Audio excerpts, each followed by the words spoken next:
All right, what's up, everybody? Christopher Leon Johnson here. So happy Friday, everybody.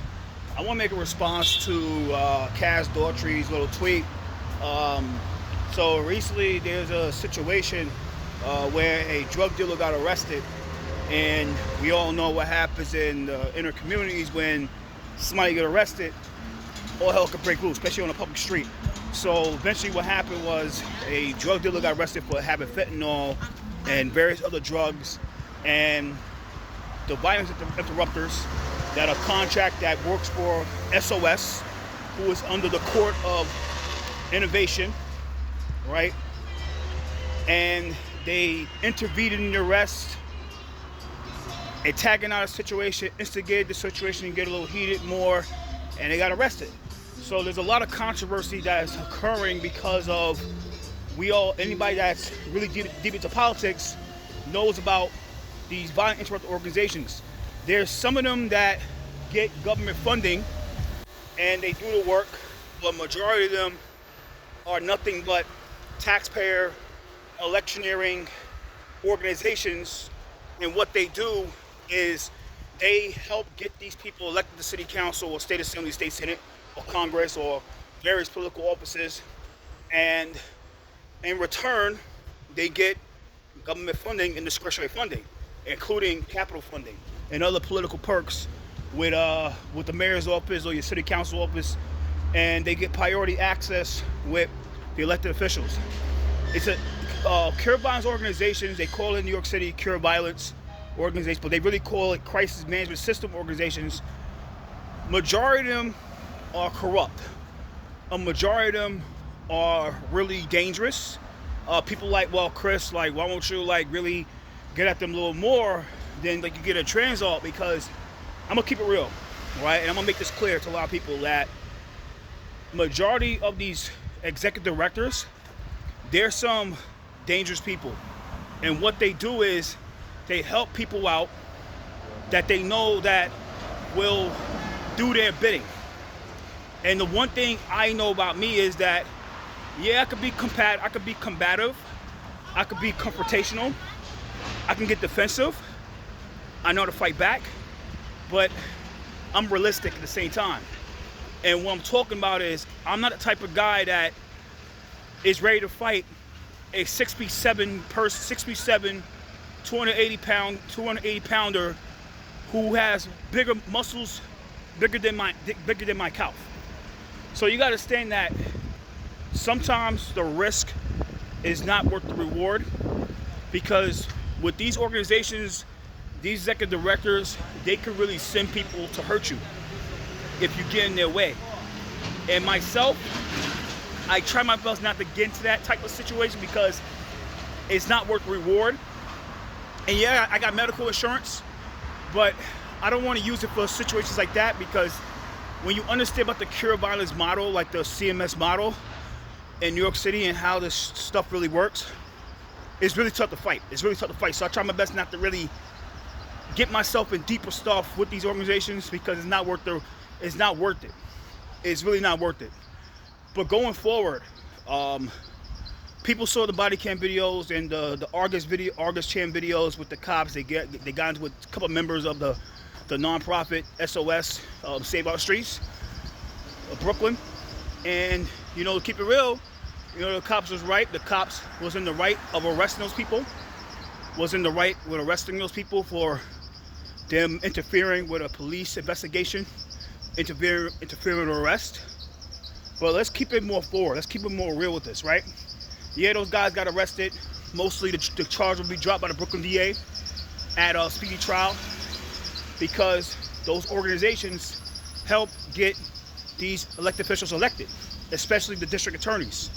They're the main ones that they go to help whitewash the situation when it comes to public safety.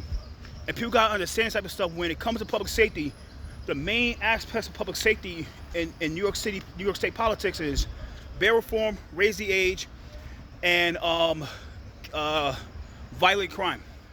And what these politicians like to do to help whitewash their bullshit is to use these cure violence CMS organizations to help whitewash their hiccups, their mess ups. So what people gotta understand is, what people have to understand is, these organizations are nothing but electioneering organizations to keep these corrupt elected officials into office and elevate them to a higher office. And like I said before, again, these organizations, what they do is they help these people get elected, and in return they get discretionary funding and other funding from other various offices. And it's a lot of dirty stuff that's going on now. Like I said, Daughtry is nothing but the definition of a patriot, is nothing but a definition of political hire, right? He doesn't know anything about the real spectrum of politics. He doesn't. He's nothing but a low-level employee in a big organization who has a low-level employee mindset, who is really ignorant to what's going on in New York City politics, basically New York State politics. And if you understand about Kaz Daughtry and the way he leveled up in the NYPD, it's like how you come from a second-grade detective all the way now you're the deputy commissioner of operations. That's all nothing but politics, internal politics. That's your place. To appease Eric Adams. Now, if he understood of what their real agenda with these cure violent organizations, he would not tweet out that BS saying that, well, violent interrupters are like a keystone, or like they're like a essential tool to public safety in New York City. They're not. They're really not. The truth is that they're not an essential tool to public safety. Cure violence organizations, they're for defunding the police. They were one of the main organizations for defunding the police. If you think I'm lying, there's a video, I think I saved it. I'll put it up again, I had to find it. But there's a video of them having a rally. Not SOS, Elite Learners, Light Camp, all the corrupt cure violence organizations out there. I'm getting my food, I'm gonna pause this, all right? 1 second. So, going forward, like I said, they was all out there at Restoration Plaza in 2020 saying that we have to defund the police. And we gotta stand by defund the police.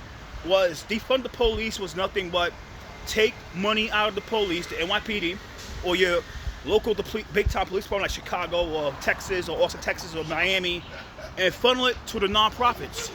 Because the nonprofits get these people elected and reelected and elevated to higher offices or higher offices in administration.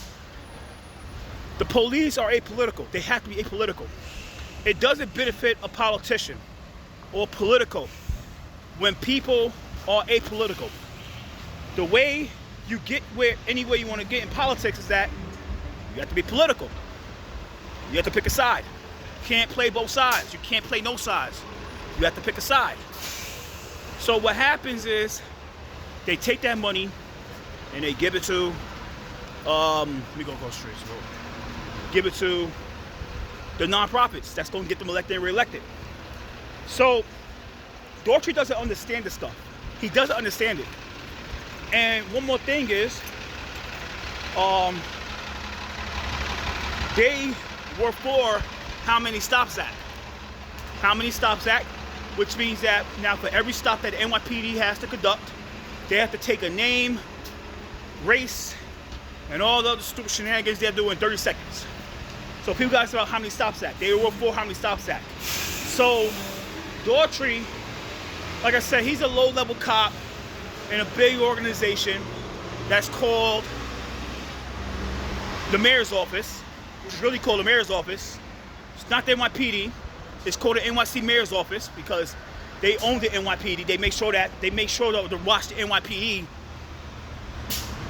He doesn't know the real spectrum of cure violence organizations or CMS crisis management system organization, because he knew about the real spectrum. And anybody in the NYPD that should educate him about the real spectrum and the real agenda of crisis management organizations, he wouldn't have tweeted that stuff, or his people that run his account would never have tweeted it. They should have buried it and blamed him for bail reform and how many and raise the age and how many stops act. So That's all I got to say, and take care. Later.